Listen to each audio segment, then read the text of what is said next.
welcome. I'm Eric Gao, and here's what happened this week. On Wednesday, Taiwan started its largest annual military drills, Kuang. It simulates defending against a Chinese invasion. Jaime Okan explains what we'll see during this year's drills. The year is 2027, and as China ramps up its threats to take Taiwan by force, many believe an attack is imminent. This is the scenario behind this year's Kuang exercises, Taiwan's largest annual military drills, simulating how the country would defend against an all-out attack from China. While the drills have been carried out since the 1980s, this year's iteration is the longest ever, with the duration extended from 5 days to 10. 我的观察是，今年的汉光41号演习最重要的是象征台湾这个军事改革的顺利启动。因为这种 defense reform 最重要其实是一个组织文化。The drills begin with simulating Chinese gray zone tactics, operations that put pressure on Taiwan but stop short of direct conflict. This includes Chinese Coast Guard ships and military aircraft coming close to the country's borders, as well as disinformation campaigns. These are all meant to put pressure on Taiwan and sow internal division. Taiwan's responding by mobilizing a record 22,000 reservists to practice handling the variety of threats Taiwan might face from China's military or the PLA. I think that might be China's overall grand strategy, where tear Taiwan apart from the inside and let PLA come in to finish the job. But tearing Taiwan apart from the inside in and by itself is not going to cause Taiwan to surrender to China. The PLA still has to come in. That's why the second stage of Kuang simulates what would happen if those tactics suddenly escalate and turn into an all-out war, with Taiwan conducting coastal defense drills. While Taiwan has practiced how to stop an invasion for decades, many exercises, even apart from Kuang, have been criticized for being too scripted, as many soldiers already know how the drills will play out beforehand. I hear from people when I criticize these types of exercises of cramming everybody shoulder to shoulder for a nice photo op, and they say that's not how we really do it. But another truism in warfare is you practice like you play, you fight like you train. And so if all you've ever been doing, or most of what you've been doing, is training soldiers to just lay there in a static position with a well-known target on a beach so you get a good picture, that's instinctively what they're going to do. The last component of Kuang focuses on an attack further inland, as well as civilian operations.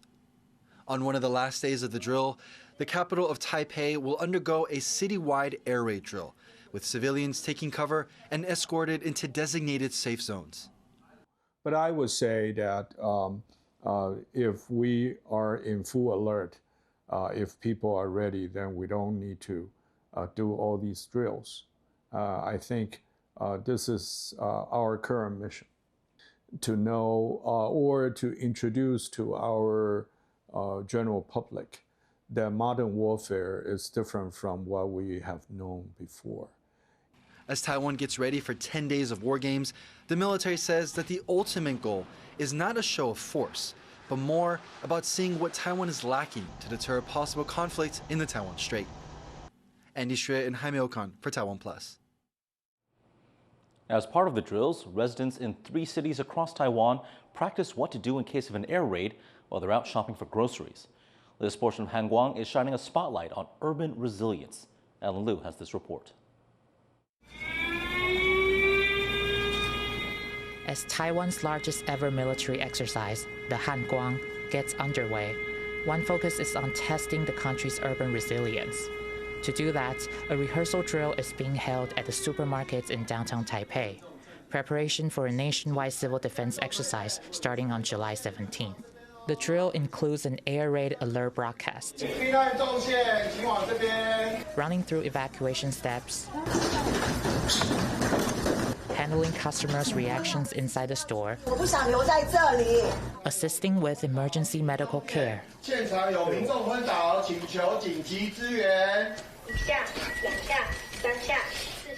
and finally, lifting the alert. This is the first time Taiwan is combining 2 major civilian exercises under its urban resilience concept. It is also the first time a major retailer joins the drills. The rehearsal began at 10 a.m. in 3 cities, Taipei, Taichung, and Tainan. The official exercise will take place later in July. At that time, stores will shut down, only resuming normal operations half an hour later. The government says this is to show Taiwan's determination to protect itself and its people. Prepared people cope better. That's an idea that we are trying to tell our society. But I also want to send a very clear signal to the international community, is that Taiwan is very committed to our own security.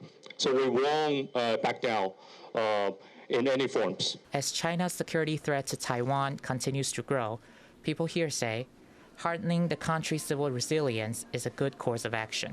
有演习就是之后真的遇到事情的时候，比较不会惊慌失措，我们在边哦。我是觉得防空避难针的政府要多出一点力量，老百姓才比较会安全。This year's civilian exercise features a real-time, unscripted approach. That means the drills are not fully planned out in advance, and emergency equipment only arrives on site the day off. Evaluators then carry out random scenarios to test how the teams respond on the spot. 所谓的无剧本演习，其实并不是完全不知道要做什么事，而是今天就好像考试一样，你知道有国文、英文、数学，可是你不知道今天先考国文还是先考数学。This year's Hanguang runs from July 9th to 18th, the longest on record. With air defense drills requiring public participation, the exercise highlights the growing resolve of Taiwanese people to take part in national defense. Joseph Wu and Alan Liu for TaiwanPlus. 2 U.S. senators have introduced a bill to boost the security of Taiwan's undersea cables, calling for U.S. support for Taiwan against China's gray zone tactics. If passed, the bill would promote U.S. and Taiwanese cooperation in monitoring suspicious activities in Taiwan's waters. China uses these so-called gray zone tactics to disrupt Taiwan's communications and security, including suspected sabotage of undersea cables.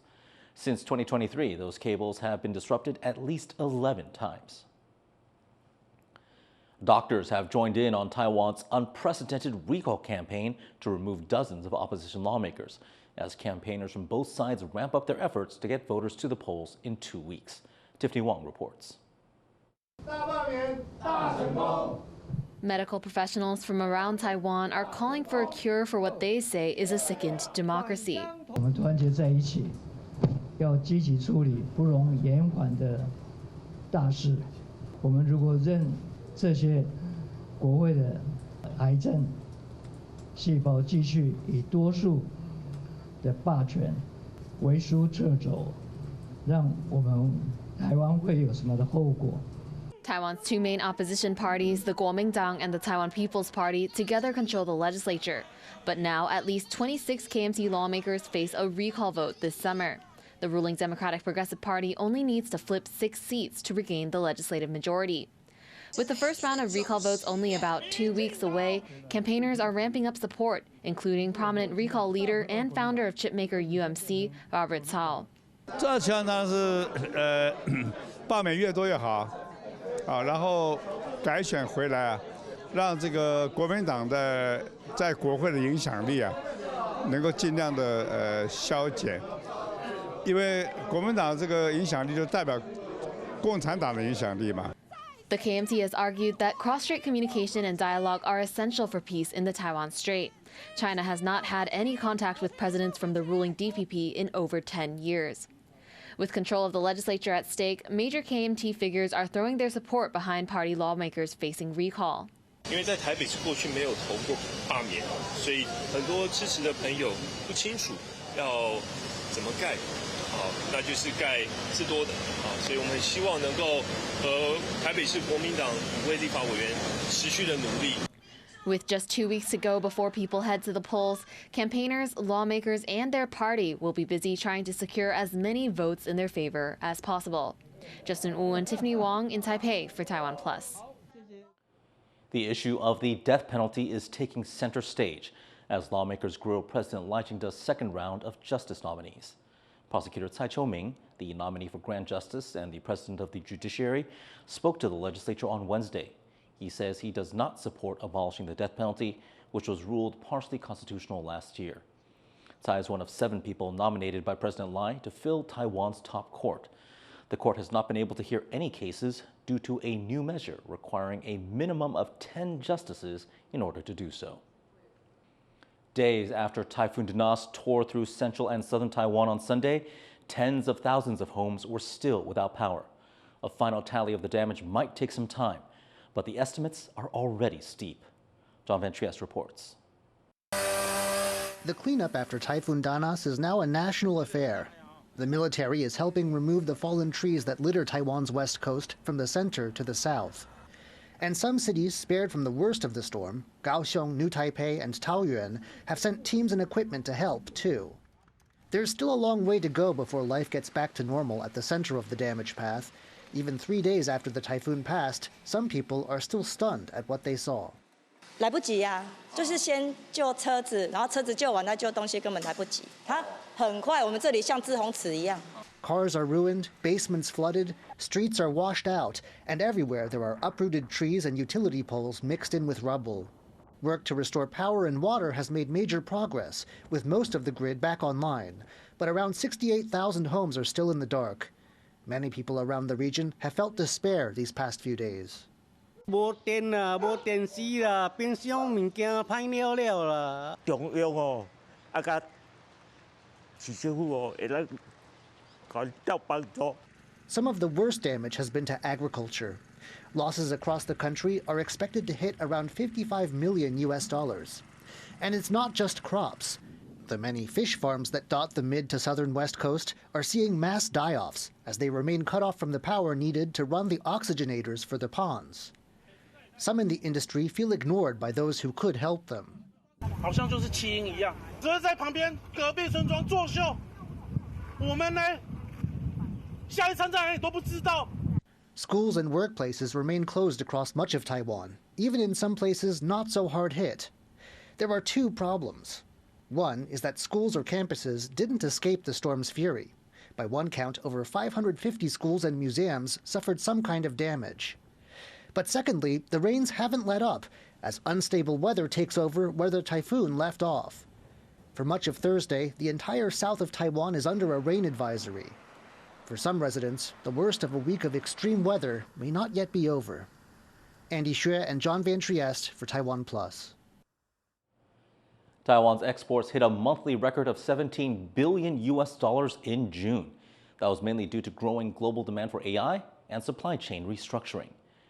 It marks the 20th consecutive month of growth and is up 33% year on year. The surge has caused Taiwan's trade surplus with the U.S. to hit $55 billion in the first half of 2025, surpassing the $36 billion trade surplus with China and Hong Kong for the first time. But experts say huge export figures and the stronger Taiwanese dollar may put pressure on the country as it negotiates tariffs with the U.S. More people have joined a class action lawsuit against Taiwanese chip giant TSMC, alleging discriminatory practices at the company's U.S. plant. The suit now includes over 30 plaintiffs. They say TSMC gave preferential treatment to Taiwanese workers and subjected non-Asian employees to insults and harassment. TSMC opened its fab in the state of Arizona in 2022 with a multi-billion US dollar grant from the Biden-era CHIPS Act. The company has not commented on the lawsuit, but it does say it believes in a diverse working environment and does not consider race or nationality when hiring or recruiting. And thank you for watching Here's What Happened. Grab our app to get more of our news reports on your device throughout the week. And before we go, we take you to this 360-degree immersive experience in London, featuring interactive videos of dinosaurs and other creatures from the Cretaceous. I'm Eric Gao. Enjoy the rest of your weekend.